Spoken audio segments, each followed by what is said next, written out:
আসসালামু আলাইকুম রহমতুল্লাহ। আশা করি সবাই ভালো আছেন। আজকের এই ভিডিওতে আমরা জানব একটা ইটের দেয়ালে ইটের হিসাব কিভাবে বের করব।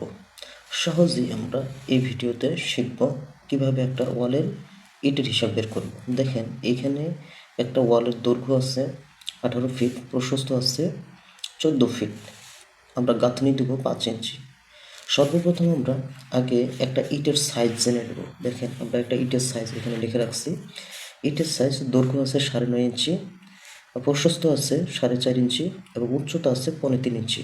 আর মশলা সহ যদি ধরি তাহলে 10 ইঞ্চি দৈর্ঘ্য, প্রশস্ত আছে 5 ইঞ্চি এবং উচ্চতা আছে 3 ইঞ্চি।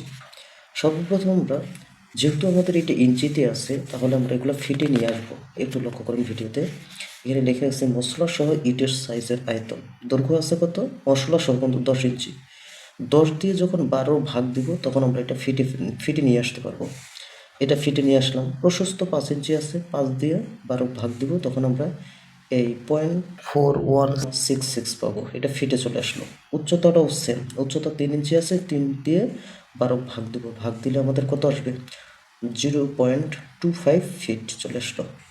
এখন আমরা প্রথমে একটা ইটের আয়তন বের করব। যেই যে ইটটা আছে ইটটার আয়তন বের করবো। আয়তন বের করতে গেলে কি হবে? তখন আমাদের এটা দৈর্ঘ্য গুণন প্রশস্ত গুণন উচ্চতা বের করতে হবে। এই আয়তনের একক কিন্তু সেফটি হয়।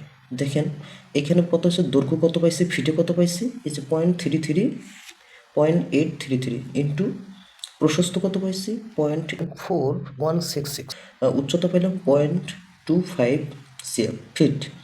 এখন তিনোটাই যখন আমরা এটা গুণ করব, গুণ করলে আমাদের সিএফটিতে চলে আসবে। দেখেন সিএফটিতে কত আছে? 0.0868 সিএফটি। এখন আমরা এই যে ওয়ালটা আছে এই ওয়ালটার আয়তন বের করব। বুঝতে পারছেন? ওয়ালের আয়তন দেখেন এখানে ভালো করে একটু লক্ষ্য করেন। দেয়ালের আয়তন আছে দৈর্ঘ্য গুণন প্রশস্ত গুণন উচ্চতা। দৈর্ঘ্যতে আছে কত? 18 ফিট ইন্টু প্রশস্ততে আছে আমাদের কত? প্রশস্ত আছে আমাদের 5 ইঞ্চি। এই দেখেন 5 ইঞ্চি আমরা দেখছি। 5 ইঞ্চিকে আমরা যখন, বুঝতে পারছেন, যখন আমরা এটা 5 ইঞ্চিকে যখন 12 দিয়ে ভাগ দেবো তখন আমাদের ফিটে চলে আসবে। আবার দেখেন ইন্টু করছি আমরা উচ্চতা। এখন দেখেন 18 ফিট ইন্টু 0.42 হয়ে আমরা একবার একুরেট নিয়েছি, সমস্যা নেই, ইন্টু 14। যখন আমরা তিনটায় যখন আমরা এটা গুণ করব তখন 105টি ইট আমরা পাবো। তারপর এখন দেখেন দেয়ালের মোট ইটের সংখ্যা। এখন এই যে দেয়ালটা আছে এই দেয়ালটার মোট ইট কতগুলো লাগবে সেটা এখন আমরা বের করবো। দেখেন একটু ভালো করে লক্ষ্য করেন। দেয়ালের আয়তন কত? দেয়ালের আয়তন পাইছি 105 এবং ইটের আয়তন কত পাইছি? এখানে একটু ভালো করে লক্ষ্য করেন। ইটের আয়তন পাইছি 0.0868 সিএফটি।